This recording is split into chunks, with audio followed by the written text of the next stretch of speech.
जय हिंद साथियों, sunrise classes में आपका स्वागत है।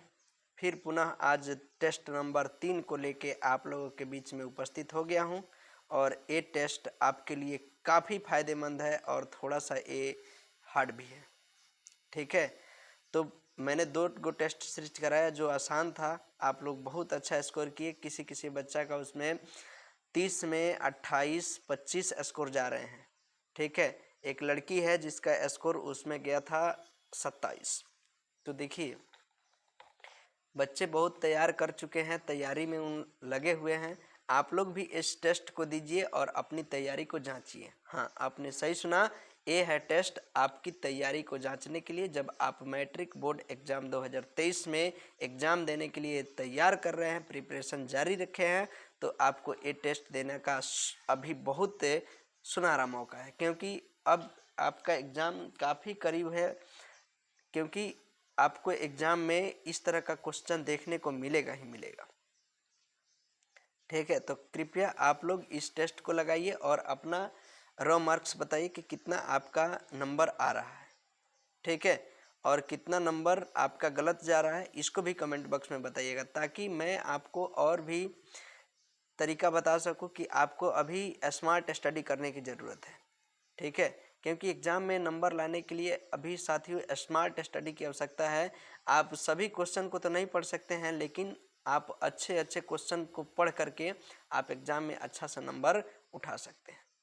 ठीक है, तो चलिए टेस्ट नंबर 3 को शुरू करता हूं और ईमानदारी पूर्वक आप कॉपी पेन लेके और इस क्वेश्चन को नोट कर लीजिए। क्वेश्चन बहुत साफ दिखाई दे रहा है और क्वेश्चन को नोट करने के बाद आप टेस्ट को लगा दीजिए। कितना, इस टेस्ट में मात्र 25 क्वेश्चन है और टेस्ट लगाने के बाद आप उसको रख लीजिए। और लगाने के बाद मैं फिर इस पे अगले वीडियो में जब इसका आंसर स्लिप लेके आऊँगा और ऑप्शन का एनालिसिस लेके आऊँगा, तो उसमें आपको बहुत ज़्यादा फायदा होगा। क्योंकि आप जितना सही किए हैं वो तो आपको पता चल जाएगा। फिर अलग से मैं हर ऑप्शन के बारे में डीपली अध्ययन कराऊँगा, जिससे आपकी तैयारी और ज़्यादा इंक्रीज हो सकती है।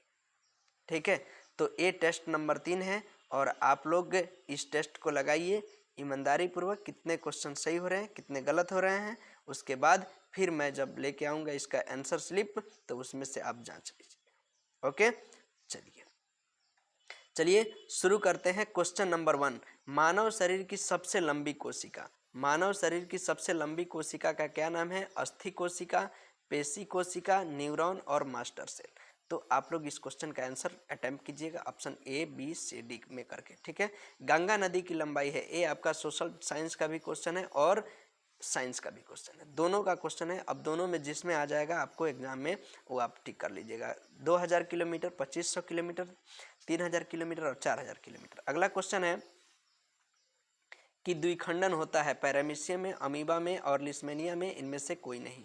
ठीक है, ये सॉरी, इनमें से सभी। तो आप बताइएगा द्विखंडन किस में होता है। ठीक है, अगला क्वेश्चन बताइएगा कि अमीबा कैसा जीव है। ठीक है, दूसरा क्वेश्चन आप बताइएगा कि अमीबा का भोजन ग्रहण करने की प्रक्रिया क्या कहलाती है। ठीक है, और अमीबा कैसा जीव होता है इसको भी कमेंट बॉक्स में बताइएगा। ठीक है, अगला क्वेश्चन है पौधों में उत्सर्जी पदार्थ। पौधों में कौन सा उत्सर्जी पदार्थ होता है? गोंद, टेनिन, रेनिन, इनमें से सभी। और एक और क्वेश्चन लिख लीजिए कि मनुष्य का उत्सर्जी, मनुष्य में जो उत्सर्जी पदार्थ होता है वो किस रूप में होता है।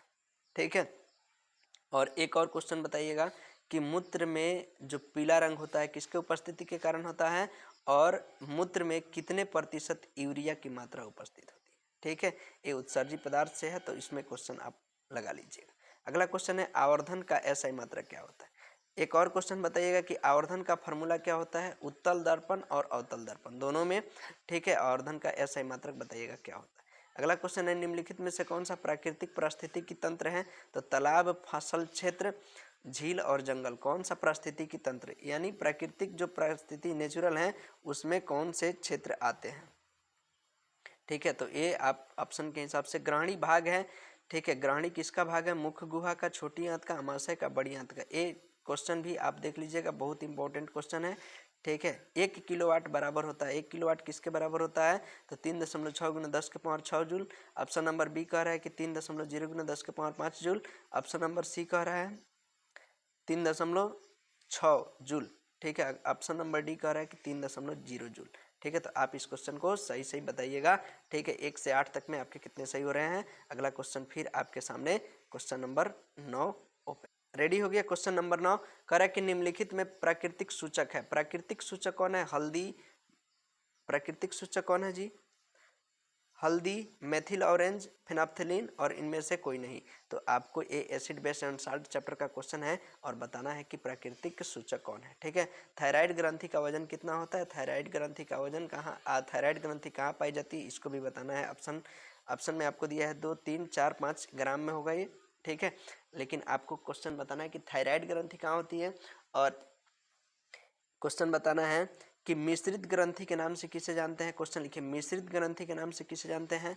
अगला क्वेश्चन लिखिएगा, पिट्यूटरी ग्रंथि कहाँ पाई जाती है, पिट्यूटरी ग्रंथि का वजन कितना होता है और पिट्यूटरी ग्रंथि जो होती है मानव शरीर की कौन सी ग्रंथि है, सबसे छोटी सबसे बड़ी। ठीक है, एक क्वेश्चन आपको बताइएगा। ठीक है, और थायराइड ग्रंथि बताइएगा कि एक कौन सी ग्रंथि होती है, मानव शरीर की कौन सी ग्रंथि थायराइड ग्रंथि होती है। ठीक है, अगला क्वेश्चन है मानव हृदय में कोष्ठों की संख्या कितनी होती है। एक क्वेश्चन सुपर वीवीआई, दोनों क्वेश्चन को आप सुपर वीवीआई टिक कीजिए। ठीक है, क्वेश्चन नंबर 10 और क्वेश्चन नंबर 11 दोनों वीवीआई क्वेश्चन है। ठीक है, तो क्वेश्चन नंबर 10 जो है थायराइड ग्रंथि से संबंधित है। क्वेश्चन नंबर 11 है मानव हृदय में कोष्ठों की संख्या। मानव हृदय में जो कोष्ठों की संख्या होती है 2, 3, 4, 5। ठीक है, आपको बताना है केंचुआ में हृदय कोष्ठों की संख्या कितनी होती है, मेढक में हृदय कोष्ठों की संख्या कितनी होती है, छिपकली में कितनी होती है, कॉकरोच में कोष्ठों की संख्या कितनी होती है। ठीक है, और आपको बताना है मनुष्य में, मानव तो पूछ दिया है। अगला क्वेश्चन आप लिख लीजिएगा कि कॉकरोच हो गया, तिलचट्टा, तिलचट्टा एक होता है उसमें कोष्ठों की संख्या कितनी होती है, और एक बताइएगा आप सांप में कोष्ठों की संख्या कितनी होती है। ठीक है, तो ये सारे क्वेश्चन आपके सामने है। मेढक में भी बता दीजिएगा कोष्ठों की संख्या कितनी है। ठीक है, चलिए अगला क्वेश्चन है सामान्य नेत्र की दूर बिंदु। क्वेश्चन एक और लिख लीजिए, सामान्य नेत्र की नजदीक वाला बिंदु यानी स्पष्ट देखने की न्यूनतम दूरी। एक क्वेश्चन मैं दूसरा टेस्ट सीरीज में करा चुका हूँ, आप लोग देख के वहाँ से आंसर कर लीजिएगा अगर देख किए होंगे तो। हाँ, एक और चीज़ बता देना चाहता हूँ कि टेस्ट देने के बाद टेस्ट का पूरा एनालिसिस देखिएगा और एनालिसिस अपने से कीजिएगा, और जितना क्वेश्चन जैसे जैसे जहाँ जिस टॉपिक से है उसके आसपास का क्वेश्चन खोज के पढ़ने का प्रयास कीजिएगा। क्योंकि जब एक क्वेश्चन का आंसर आप खोज के पढ़िएगा तो उसके आसपास के जितने भी क्वेश्चन होंगे आप एक नज़र जरूर देख लीजिएगा। इससे होता क्या है कि आपका रिवाइज और आपका तैयारी कई गुना बढ़ जाता है। इसलिए मैं इस वीडियो में इसका आंसर एक भी नहीं बता रहा हूँ, क्योंकि आपके सामने ये वीडियो रहेगा, आप टेस्ट दे दीजिएगा, उसके बाद अपना एनालिसिस खुद कीजिएगा कि हमारा कितना है आंसर आ रहा है। फिर हम जब एनालिसिस लेके आएंगे तो उसको देख लेने के बाद आप पूरा कंफर्म हो जाइएगा। कम से कम 25 क्वेश्चन एक वीडियो में आप देख रहे हैं तो समझिए कि अगर 15, 16, 17 हम टेस्ट लेते हैं तो सोच लीजिए कि कितना टेस्ट हो जाएगा। लगभग 400-500 क्वेश्चन आपका ऐसा ही हो जाएगा। ठीक है, और 400-500 क्वेश्चन जब आपका कन्फर्म रहेगा तो आप 100 क्वेश्चन या 60 क्वेश्चन का एग्जाम देने जाओगे तो एकदम आपको हलवा लगेगा। ठीक है, अगला क्वेश्चन, शुद्ध जल का पीएच मान कितना होता है? 6, 7, 8, 9। शुद्ध जल का पीएच मान आपको बताना है तो कितना होता है। ठीक है, और अम्लीय विलयन का पीएच मान बताना है, उदासीन विलयन का पीएच मान, क्षारीय विलयन का पीएच मान, ये सब चीज़ें आपको यहीं पे पढ़ लेना है। ठीक है, हमारा शरीर किस पीएच परास के बीच काम करता है? तो साथियों हमारा शरीर 4.8, 4 से 4.8, 5 से 5.8, 6 से 6.8, 7 से 7.8 किस पीएच परास के बीच काम करता है? इस क्वेश्चन को भी आपको देखना है। ठीक है, और साइंस का ये सुपर सीरीज आप लगाइए।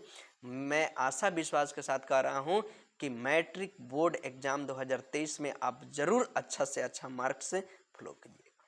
ठीक है, क्योंकि यही सब क्वेश्चन एग्जाम का रनिंग क्वेश्चन होता है और रनिंग क्वेश्चन ही आपको सफल बनाता है। तो अगला क्वेश्चन 15 नंबर है, फॉर्मिक अम्ल का IUPAC नाम क्या है? एक तो सबसे पहले इसमें फॉर्मिक अम्ल पूछा है, और फॉर्मिक अम्ल किसमें पाया जाता है इस क्वेश्चन को भी बनाइएगा। IUPAC का फुल फॉर्म क्या होता है इसको साफा लिख लीजिए, और एक और क्वेश्चन मेरे तरफ से लिखिए कि वो क्वेश्चन का फुल फॉर्म पूछा ही जाता है, पूछा जाता है, पूछा जाता है। HIV का फुल फॉर्म क्या होता है और एड्स का फुल फॉर्म क्या होता है। और तीसरा क्वेश्चन IUPAC का फुल फॉर्म क्या होता है, एक क्वेश्चन आएगा। ठीक है, तो फॉर्मिक अम्ल किस में उपस्थित होता है? मेथनोइक अम्ल, एथेनोइक अम्ल, प्रोपेनोइक अम्ल और इनमें से कोई नहीं। तो इस क्वेश्चन का जवाब आपको कैसे देना है, क्योंकि एक क्वेश्चन का आईपेक नेम इसमें लिखा हुआ है, फॉर्मिक अम्ल का आईपेक नेम क्या है, तो ये पूछा गया है। लेकिन आपको मैंने अलग से जो भी क्वेश्चन कहा कि फॉर्मिक अम्ल किस में उपस्थित होता है, लैक्टिक अम्ल किस में उपस्थित होता है, ऑक्जेलिक अम्ल किस में उपस्थित होता है, ठीक है, और आप टैनिक अम्ल किस में उपस्थित होता है, ये सब क्वेश्चन का भी आप एक बार एसिड चैप्टर्स का है तो वहाँ पे देख लीजिएगा, तो आपका रिवाइज हो जाएगा। ताकि मान लीजिए कि एग्जाम में फॉर्मिक अम्ल ना पूछ के दूसरा पूछ देगा तो फिर आपको दिक्कत नहीं होनी है कि ना। टेस्ट लेने का मेरा मकसद ये है कि मैं एक क्वेश्चन का 4, 5, 7, 10 क्वेश्चन तक का एनालिसिस आपको करा दूं, ताकि आप वहाँ से तुरंत उसको कैच कर लें। चलिए, मुझे पता है कि आपकी तैयारी बेस्ट चल रही है, तैयार हैं आप एग्ज़ाम देने के लिए, लेकिन और उसमें इंक्रीज करने के लिए आपको टेस्ट देना बहुत ज़रूरी है। क्योंकि आप टेस्ट नहीं दे रहे हो, समझो कि आप एग्ज़ाम में बैठ रहे हो, आपको कितना अटैम्प्ट कर रहे हो, कितना नंबर आ रहा है, ये सब चीज़ें आपको यहीं से सीखने को मिलेगी। एग्ज़ाम में जाके तो आप अगर 2, 3, 5 क्वेश्चन गलत कर दोगे तो उसके बाद पछतावा ही मिलेगी। लेकिन यहाँ अगर गलत करते हो तो यहाँ सीखने का अवसर मिलता है। ठीक है साथियों, तो ईमानदारी पूर्वक टेस्ट को लगाइए, किसी से कोई दिक्कत नहीं, आप अपने से अपना पढ़ाई खुल के कीजिए। ठीक है, जो पढ़ रहा है अपना अच्छा पढ़ रहा है, ठीक है, आप सोचिए कि मैं ही सबसे कम पढ़ रहा हूँ, और उस जोश जुनून के साथ आप और तैयारी कीजिए। ठीक है, विद्युत आवेश का ऐसा ही मात्रा क्या है, वोल्ट, ओम, एम्पियर और कूलम। वोल्ट, ओम, एम्पियर और कूलम। तो ये बताइएगा कि क्वेश्चन इसका क्या होगा। अगला क्वेश्चन है, मानव नेत्र के लिए दृष्टि का अस्तित्व होता है। मतलब क्वेश्चन ये कहना चाहता है, सिंपल सी भाषा में समझिए कि मानव नेत्र पर जो प्रतिबिंब बनता है वो कितने सेकंड तक रहता है। तो 1/10 सेकंड तक, 1/16 सेकंड तक, 1/6 सेकंड तक और 1/8 सेकंड तक। मेरे द्वारा एक और क्वेश्चन आप यहीं पे नोट कीजिए कि मानव के नेत्र पे पूछा है, तो मानव के कर्ण पे कितने सेकंड तक ध्वनि स्थिर रहता है, यानी अस्थायित्व रहता है। इस क्वेश्चन को भी कमेंट बॉक्स में बताइएगा। ठीक है, और कान में कितनी हड्डी होती है इसको भी बताइएगा। ठीक है, चलिए अगला क्वेश्चन नंबर 18 है। 18 नंबर क्वेश्चन क्या है साथियों, तो 18 नंबर क्वेश्चन है, सरल सूक्ष्मदर्शी में किसका उपयोग किया जाता है।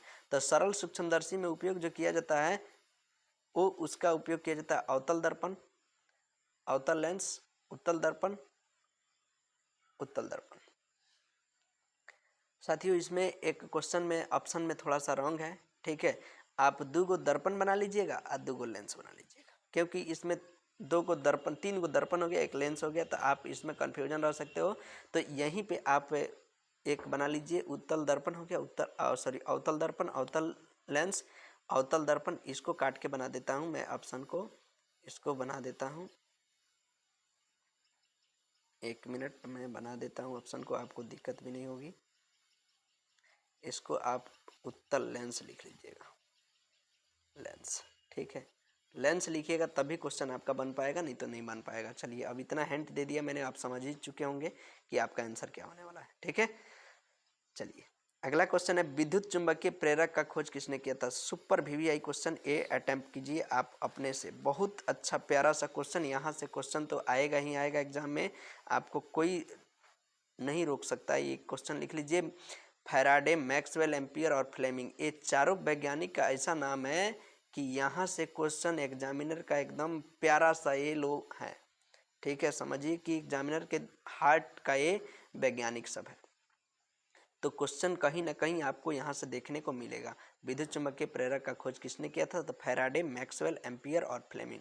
ठीक है, तो क्वेश्चन बताइएगा। अगला क्वेश्चन है, 1 जूल और 1 सेकंड के अनुपात को क्या कहते हैं। 1 जूल और 1 सेकंड के अनुपात को 1 वोल्ट, 1 कूलम, 1 मेगा, 1 वाट। ठीक है, तो आपको बताना है कि इसमें क्या कहते हैं। ठीक है, अगला क्वेश्चन है, सिल्वर क्लोराइड का रंग क्या होता है। एक क्वेश्चन सुपर VVI लगा लीजिए, सिल्वर क्लोराइड का रंग क्या होता है, श्वेत, पीला, हरा, काला। ठीक है, अगला क्वेश्चन है साथियों, क्वेश्चन नंबर 22, किलोवाट घंटा मात्रक है विद्युत शक्ति का, विद्युत ऊर्जा का, इनमें से कोई नहीं, धारा का। तो देखिए एक क्वेश्चन नंबर 22 जो है मेरा टेस्ट सीरीज का पहला क्वेश्चन उठा के फर्स्ट टेस्ट सीरीज आप दिए होंगे तो उसमें आप लिखे होंगे, तो वहाँ से देखिए कि क्वेश्चन ये पूछा गया है और 1 किलोवाट में कितना वाट होता है, मतलब सारा चीज़ का बारे में बता दिया है। 3.6 जूल कैसे निकलता है, ठीक है। 1 किलोवाट में इस तरह का सब चीज़ों को मैंने बताया हूँ। तो उसमें इस क्वेश्चन को भी बता दिया हूँ कि किलोवाट घंटा मात्रक किसका, शक्ति का, धारा का, विद्युत ऊर्जा का। तो आप यहाँ से देख सकते हैं, ठीक है। अगला क्वेश्चन है, एक उत्तम ईंधन है कोयला, लकड़ी, पेट्रोलियम, जैव गैस, ठीक है। तो ये क्वेश्चन भी तो आपके लिए बहुत प्यारा है। धातुओं को जोड़ने में प्रयुक्त होता है एथेन, मेथेन, इथाइन और एथिलीन। आप लोग बताइएगा। अगला क्वेश्चन है, कार्बनिक यौगिकों का आवश्यक तत्व क्या है। तो कार्बनिक यौगिकों का आवश्यक तत्व कार्बन, सल्फर, फास्फोरस और हाइड्रोजन। ये रहा टोटल 25 क्वेश्चन, और 25 में 25 जिन साथियों को आएगा उनका मैं फोटो इसी चैनल पे, ठीक है, अपलोड कर दूंगा। अगर आप कमेंट बॉक्स में ईमानदारी पूर्वक मुझे आंसर डालने के कुछ देर अगर आप बात बता देते हो तो मैं समझ जाऊंगा कि आप अपने से टेस्ट ईमानदारी पूर्वक दिए हो। और कमेंट बॉक्स में क्वेश्चन जो भी आपका डाउट फंस रहा है उसको पूछिए, ठीक है। अगर क्लियर है, आपका नंबर जितना आ रहा है तो उसको बताइए, ठीक है, जिससे कि हमें भी पता चल जाएगा कि आपकी तैयारी बेस्ट और बेस्ट चल रही है। चलिए, best of luck for your examination 2023 matric board exam. Okay, best of luck. फिर मैं मिलूँगा नेक्स्ट अपडेट में नेक्स्ट डे, ठीक है, इसका होल एनालिसिस लेके। तब तक के लिए जय